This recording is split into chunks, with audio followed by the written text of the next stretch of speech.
Power एक ऐसी नदी है जो दिखती तो नहीं, पर हर चीज को अपने भाव में ले आती है। जो इसके फ्लो को समझ गया वही सिकंदर, और जो नहीं समझा वो तिनके की तरह बह गया। तो पावर का ये शतरंज का खेल जारी है और आज हम इसकी चौथी परत खोलने वाले हैं। पर एक बात याद रखिएगा, हर नियम पिछले नियम से जुड़ा हुआ है। अगर आपने पहले 3 पार्ट्स मिस कर दिए हैं तो मेरी सलाह है पहले उन्हें देखें, ताकि ये सारी चालें पूरी तरह क्लियर हो जाएं।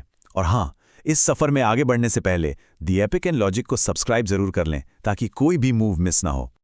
ओके, तो चलिए अब गहराई में उतरते हैं। पावर का पहला उसूल जो आज हम डिस्कस करेंगे वो है अपनी प्रेजेंस को कंट्रोल करना। लॉ नंबर 16 कहता है, इज्जत और शोहरत बढ़ाने के लिए अपनी कमी महसूस कराइए। यह है द आर्ट ऑफ स्कैरसिटी। देखिए, इसका लॉजिक बड़ा ही सिंपल है। जो चीज आसानी से मिल जाती है उसकी वैल्यू कम हो जाती है ना। अगर आप हर जगह हर वक्त मौजूद रहेंगे तो लोग आपको फॉर ग्रांटेड लेने लगेंगे। आप एक आम चीज बनकर रह जाएंगे। इसको कॉर्पोरेट वर्ल्ड में सोचिए। एक टीम लीड है जो हमेशा सबके लिए अवेलेबल है, हर ईमेल का तुरंत जवाब, हर सवाल के लिए हाजिर। धीरे धीरे क्या होता है, उसके शब्दों का वजन कम हो जाता है। लेकिन वो लीड जो आसानी से नहीं मिलता, जिसके पास जाने के लिए अपॉइंटमेंट लेनी पड़ती है, उसकी हर सलाह को लोग ज्यादा अहमियत देते हैं। क्यों? क्योंकि उसने अपनी स्कार्सिटी क्रिएट की है। लेकिन इस लॉ को बिना सोचे समझे इस्तेमाल नहीं करना है। ये एक दोधारी तलवार है। ग्रीन कहते हैं स्कैर्सिटी से वैल्यू बढ़ाओ, पर मॉडर्न रिस्क ये है कि अगर आपने पहले से अपनी वैल्यू या लिवरेज एस्टैब्लिश नहीं किया है, तो गायब होने का मतलब है भुला दिए जाना। वे कहते हैं ना, out of sight out of mind. तो पहले अपनी जगह बनाइए, फिर उस जगह को खाली छोड़कर उसकी कीमत बढ़ाइए। चलिए आगे बढ़ते हैं। लॉ नंबर 17 परसेप्शन को कंट्रोल करने का एक और खतरनाक हथियार है। अपने आप को अनप्रेडिक्टेबल बनाइए।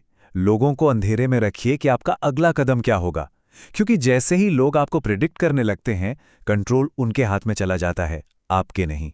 मगर ये एक हाई रिस्क गैम्बिट है। ग्रीन के हिसाब से आप लोगों को अनप्रिडिक्टेबिलिटी से डराकर कंट्रोल में रखते हैं, लेकिन आज के प्रोफेशनल माहौल में इस सस्पेंडेड टेरर का मतलब है कि आपका बेस्ट टैलेंट आपसे दूर भाग जाएगा। लोग आप पर भरोसा नहीं करेंगे। इस लॉ को ठीक से इस्तेमाल करने के लिए एब्सोल्यूट पावर चाहिए, वरना यह बहुत बुरी तरह बैकफायर करेगा। तो चलिए अब थोड़ा एंगल बदलते हैं।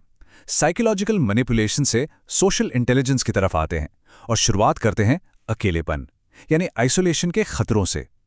लॉ नंबर 18 साफ साफ चेतावनी देता है, अपनी रक्षा के लिए किले मत बनाइए। यानी पावर एक सोशल गेम है, हमेशा याद रखिए। जब आप खुद को लोगों से अलग कर लेते हैं तो आप सिर्फ अकेले नहीं होते, आप अंधे हो जाते हैं। आप तक जरूरी इंफॉर्मेशन नहीं पहुंचती। आपके दुश्मन आपके पीठ पीछे क्या साजिश कर रहे हैं आपको भनक तक नहीं लगती। आइसोलेशन कमजोरी की निशानी है, पावर की नहीं। इसका एक जबरदस्त एग्जाम्पल है नोकिया। एक समय में मोबाइल फोन का बादशाह था, राइट। उन्होंने खुद को एक बंद इकोसिस्टम में कैद कर लिया, मार्केट के बदलाव को नजरअंदाज किया, और नतीजा वो मार्केट से ही गायब हो गए।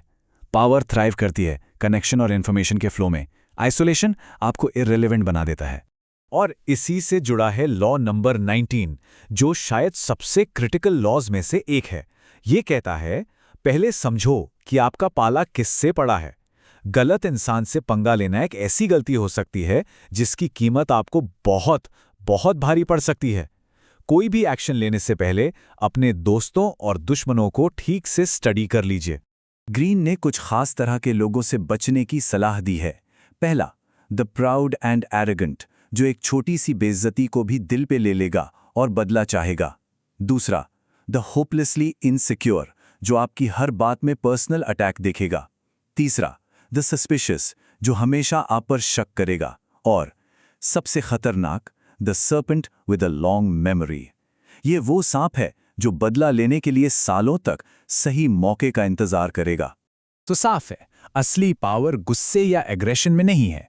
असली पावर है रूम को रीड करने की कला में, सामने वाले के अगले कदम को पहले से ही भांप लेने में। ये सोशल और इमोशनल इंटेलिजेंस का खेल है, ब्रूट फोर्स का नहीं। और अब आते हैं इस सेशन के आखिरी लॉ पर, जो कि लेवरेज की सबसे ऊंची फॉर्म है। लॉ नंबर 20, जो कहता है किसी से भी कमिटमेंट मत कीजिए। सोच के देखिए, जब आप किसी एक तरफ नहीं झुकते तो आप एक प्राइज बन जाते हैं। हर कोई आपको अपनी तरफ करना चाहता है। आपकी अहमियत बढ़ जाती है क्योंकि आप आज़ाद हैं। दोनों तरफ के लोग आपका सपोर्ट पाने के लिए कंपटीशन करते हैं और इस कंपटीशन में सारी पावर आपके हाथ में आ जाती है। आज के दौर में एक स्किल्ड फ्रीलांसर इसका परफेक्ट एग्जाम्पल है। अगर वो सिर्फ एक क्लाइंट पर डिपेंड नहीं करता तो सारा लेवरेज उसके पास है, क्लाइंट उसे कंट्रोल नहीं कर सकता। क्यों? क्योंकि फ्रीलांसर के पास हमेशा दूसरे ऑप्शंस मौजूद हैं और ऑप्शंस ही असली पावर है। लेकिन इससे पहले कि हम इस सेशन को खत्म करें, एक स्ट्रैटेजिस्ट की आखिरी चेतावनी सुन लीजिए। ये लॉज कोई सिंपल इंस्ट्रक्शंस नहीं है। ये ऐसे टूल्स हैं जिन्हें इस्तेमाल करने के लिए बेहतरीन हेवी कैलिब्रेशन की जरूरत होती है। एक छोटी सी गलती और ये आप पर ही उल्टा वार कर सकते हैं। तो आज हमने क्या देखा? लॉ 16 एब्सेंस से वैल्यू क्रिएट करना, लेकिन रिस्क है भुला दिए जाने का। लॉ 17 अनप्रेडिक्टेबिलिटी से कंट्रोल करना, पर रिस्क है अपने एलाइज और टैलेंट को खो देने का। लॉ 18 आइसोलेशन से बचना।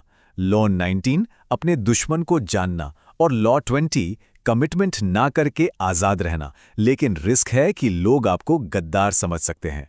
हर कदम नाप तोल कर उठाना पड़ता है। तो आखिरी सवाल ये उठता है, क्या असली पावर इन नियमों को मास्टर करने में है या ये जानने में है कि इन्हें कब तोड़ना है? इस पर आपके विचार क्या हैं? कमेंट्स में जरूर बताइए और ऐसे ही स्ट्रैटेजिक इनसाइट्स के लिए द एपिक एंड लॉजिक को सब्सक्राइब करना मत भूलिएगा।